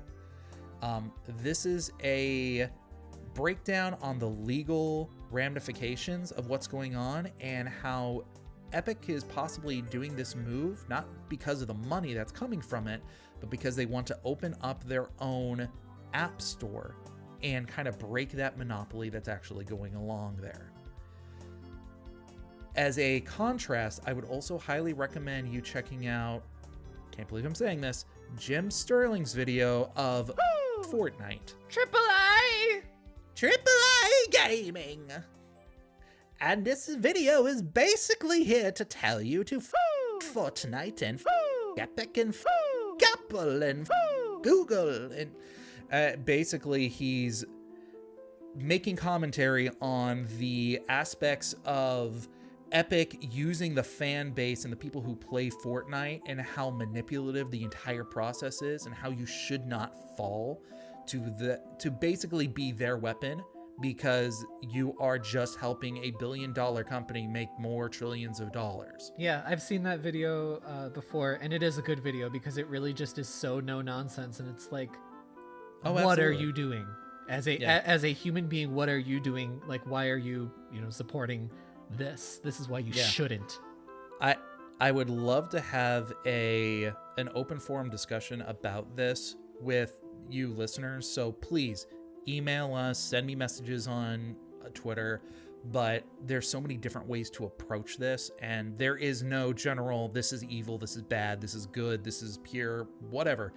It's such a muddled, complicated issue that I think these 3 videos approach it from 3 very different standpoints, and I encourage you to develop your own opinions on it, and I would love to have a conversation once that's done. At Mobius087. Yeah! Oni cannot be bothered. You know where I stand. You just want me to do the Jim Sterling impression again? No. Once is enough. You don't need to beat a dead horse. I wonder if we can get Jim on the show one day. Oh, that'd be terrible. Oh, no, it'd be great. I don't think he'd do it, though. You can always ask. And now in our listener feedback segment of the show, in which I forgot to grab the iTunes review. Quick, Galen, buy us some time by filling up time. Yeah, I will have to do that because apparently you do not come prepared to the show. And honestly, I like to upkeep a certain level of, productive professionalism in this podcast. But, it's your show. I can't really control everything. So, have I riffed enough? Are you all sad? That was absolutely pathetic, Galen. This iTunes review comes from a user called Kudaya. Kudaya says, "Great gaming podcast. I love this podcast so much so I downloaded Apple Podcasts just to write this review." That's what we love to hear, Kudaya. Thank you so very much. Your review just it helps us so very much to get recommended and shown to new users. So thank you so very much for writing that. You also have a lot more words. I don't know why I stopped reading them. Kuraya continues to write, "I love the banter between Oni and Galen. Sorry if that's misspelled. It is, but that's fine. That's what he deserves. Oddly enough, I also discovered the website after listening to the show, and it's great for a Nintendo nerd like me. Thanks for the weekly show. I really appreciate it, especially now when the world is a hot garbage fire." Thank you, Kuraya. You sound like a buddy. Thank you very much for those kind words. And thank you for listening. And another reminder, please do leave us a review on Apple Podcasts. If you'd like, write some words in there too. You can do a quick little click on the 5-star thing and then you're done. That's it. That's great. Or you can write some words and we'll read it on the podcast. Helps us grow. Like Rita Repulsa. Be the Rita Repulsa and we're your monsters. Let my monster rancher grow. And we also have the listener mail. Write into us with questions, comments, concerns, topics of discussion. We were actually trapped in a garbage can for hundreds of years. It's where I live. You can send a digital mail directly to my garbage can by addressing it to nintendoeverythingpod@gmail.com. Send us your trash at nintendoeverythingpod@gmail.com. And I'll live in it. Just like the trash that Steven sent to us this week. Thank you very much for writing in, Steven. You write in. Nice podcast. I appreciate the back and forth. I agree that in your last episode, I thought it was booze, the alcoholic drink, and not booze, people booing you. All right, fair enough. That, I did ask for your guys' opinions. Apparently, I could be a little bit clearer. Galen's wrong! Yeah! Do you guys have a go-to game that you play annually? Thanks a lot. He didn't say thanks a lot. Thanks a lot, Don't put words in Steven's mouth, okay? All right. He just said thanks. Steven, thank you for writing into us. Thank you very much, Steven. So, Oni, do you have an annual game that is in your repertoire? I do. Can you guess what it is? Chrono Trigger. Yeah! Hey, it's like we're friends. I basically... let's not go too far, okay? I basically play that game annually, maybe biannually, and especially right now in these trying times. It is, it's nice to play some older media. I think that there's some nice comfort in that, so I would highly recommend a play of Chrono Trigger to literally anybody. But there are a few other games that I do throw in there. Super Mario RPG is right up there. Breath of Fire 2, also up there. But I would say that Chrono Trigger and Super Mario RPG are my biggest ones. Galen? Nice. Yeah, for me, a lot of it is just games that are continuing it and evolving. I very rarely fall back on games that I have played all the way and just completed. Not that I don't want to, but more of just I've got way too much of a backlog to work on. I will find myself playing the Magic the Gathering Arena game, which is the computer version of the Magic the Gathering card game. Hearthstone is another one, and it's really just I pick it up, play it, and it's like, oh, hey, there's a lot of new stuff here. This is really fun. Let's play it for a little while. Then I'll play it for like a month or two and then get bored and just move on to something else. But that's not his question. What do you play annually? What game is underneath your pillow? I continuously do that like at least once a year. So, Destiny is another thing. That just so. Do you not have a game from childhood that you replay or something like that? Just something that's... I will say I have been thinking about playing Dark Cloud 2 again. Okay. And yeah, and it's just because I absolutely enjoy that game so much. And I don't know. It's like every time I sit down and think about, hey, I should play this because I haven't played this in so long, I realize I have another game that I was like, this came out more recently. I haven't played this one. I should probably finish it. That and a lot of my games are currently packed away. The only ones that I have out right now are my Switch games and my PS4 games. And a handful of like 3DS games. Gotcha. So. Some other games that I think I want to mention that I don't necessarily play annually, but I do play very often would be like the Resident Evil remake for GameCube, and especially now that that's on modern consoles. That's so good. Like Resident Evil is just one of those perfectly replayable titles. And I'll go back and like every like half decade or something, I'll replay something like Parasite Eve or like a Final Fantasy or something like that. Just there's so much comfort, even though you know what's coming next. Like it just is satisfying. Absolutely. I remember when I was replaying Resident Evil 4, I would always come across that boss of, I completely forgot about this guy. I hated this guy. This guy is the worst. There's so much in RE4 that you forget is in there because there's so many set pieces. Right. Like I was watching a Watch Mojo the other day and they were talking about, hey, remember that, boss fight that you had with the lake monster that you had to like run away from? It's like, I'd completely forgot about all of those mechanics. That fight sucks. Yeah. It's not so great. Hey, remember the fight against Krauser? That fight sucks. You know what's weird about the fight with Krauser is that your knife does the most damage to him. I think that was intentionally programmed in. Yeah, but I believe that. You wouldn't know that unless you just kind of knew or heard about it. remember how when you're in that actual fight, they throw a random push puzzle in there that You takes always like 3 bring this brain up. cells? You always bring this thing up. It's so weird. It is. You're Why totally do they right. put it there? You're totally right. It is weird. It's just like, hey, remember Resident Evil 1? You're not wrong. And it's in the middle of like an action fight where you're being hunted down. So, Stephen, thank you for that little trot down memory lane. God, I love Thank Chrono you very Trigger. much, Steven. It's a good game. So what's coming up, what's coming out on NintendoEverything.com, our website full of news, 24/7 news, reviews, and translations.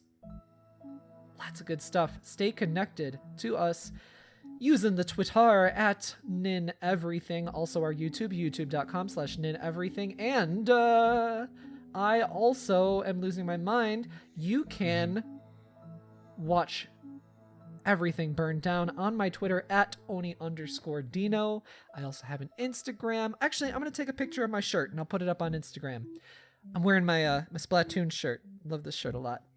Nice. Had a lot of wonderful conversations with people, random strangers over it before the troubles. For a second, I thought you were going to say, I've had a lot of really good conversations with this shirt. I'm like, You know, maybe I have, maybe I haven't. Maybe it's not for you to decide. yeah, I don't judge. Yes, you do! Only Where when would it's you have necessary. learned that from, Galen? Such I have judgmental behavior. I learned that from Twitter, as you can see, at Mobius087. Nice segue. I appreciated that. Honestly, it wasn't a segue. You just kind of, it's fine. Get Vocal. I do another podcast on Get Vocal as a reminder. That's an interactive podcast done live, and you can see my face. Some new face. Dun dun. Da, da, da, da, da. You can turn the screen off and still listen to it, Yeah, so that yeah, helps. you can do that too. I don't know what. I mean, out of the very middling 6 out of 10 that I am, which is the 6.1 and which is the 6 out of my voice and my face? Which is better? Just thinking really hard. It's a Sophie's choice. You really want to kill both of them, though. That's the only difference. I'm really trying to figure, like, are you combining your scores to get that 6, or... Well, this has become an unfunny joke now. So join me over on Get Vocal. You can just follow me on Twitter, and then you'll get information there. But that's every Friday evening. And then, you know, if you're in Europe, that is very late for you, like midnight-ish, or a little bit later, depending on where you are in Europe. And then even later as you keep moving further east. But if you're in like Australia or the Far East, like Japan and stuff, then that is the Saturday mornings for you. So you can still join and have a cup of coffee and come on and talk to me about video gaming. Yes. How do we end the show? Awkwardly and with moments of silence. Yeah, that's actually totally true. Galen, what is your favorite color Yoshi? Green. I'm just going to go with like the standard green Yoshi. I mean, green's one of my favorite colors, so yeah. Do you have a favorite? I don't think I do. No. I like when I played Yoshi's Story, where you could play all the Yoshis, I would always choose all of them. Who's the Yohawk? Who's the Yoshi with a mohawk? He didn't have a name. Door? He may have had a default name, but you could name him. He was the only character in Thousand Year Door that you could name. And he always called you Gonzalez because when he was born, when he hatched from his egg, you were going under the moniker the Great Gonzalez or something like that in the fighting ring. So he would always be like, yo, Gonzalez. You know what? He is my favorite color of Yoshi. He's green. Yeah. But he has to be green with the mohawk. That is my favorite color. It is a nice combination. Yeah. So stay tuned for next week. Until then, for everything Nintendo. Stay tuned to Nintendo Everything. Whip woo. Mwah, mwah.